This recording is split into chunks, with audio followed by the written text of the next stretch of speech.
আমাদের দাওয়াতি কাজ এগুলি কোথায় যাচ্ছে? আমরা কাদের সামনে বক্তব্য দেই?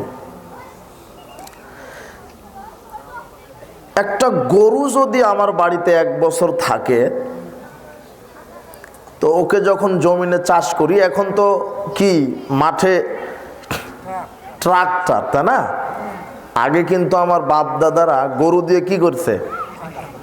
হাল চাষ করছে, তাই না? এখনো মাঝে মাঝে কিছু মুরব্বীকে দেখা যায়। তো আমি যখন ছোটবেলায় দেখবেন হাতে একটা পান্টি থাকে, তা না? বলে এই ডানে ডানে বামে বামে, বলে না? এদিকে বলে।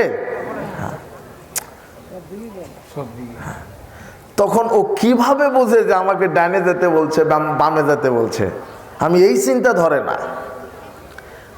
মানে ও তার মনিবের কাছে থাকে, অভ্যাস হয়ে গেছে যে এখন ডান মানে এইদিকেই, বাম মানে এইদিকেই। গরু সে পুষ মানে। আপনি আপনার বাসায় একটা কুকুর প্রতিপালন করবেন, কুকুর, ও কিন্তু 1 বছর লাগবে না, সর্বোচ্চ 3 দিন। 3 দিনে ওকে যা বলবেন ও তাই শুনবে। আর নাম হলো কুকুর। এখানে বসে থাক, ও বসে থাকবে। ওই যে শিয়াল আসছে, ধর এই করে ধর, তাড়িয়ে নে, ও কিন্তু তাকে তাড়িয়ে নিয়ে যাবে। কুকুর 3 দিনে পোষ মানে, তাই না? বিড়াল আছে না, বিড়াল, ওকে 2 দিন মাছের কাঁটা খেতে দিবেন, ওকে বলবেন নাই আয় আয়, ও চলে আসে, তাই না? বসে যায়। এরা কিন্তু পোষ মানে। বানর আছে না, বানর, এমনকি শুয়োর পর্যন্ত, যারা শুয়োর কি করে, ওরা কিন্তু ডানে বামেও করে না, শুধু করে, তাই না?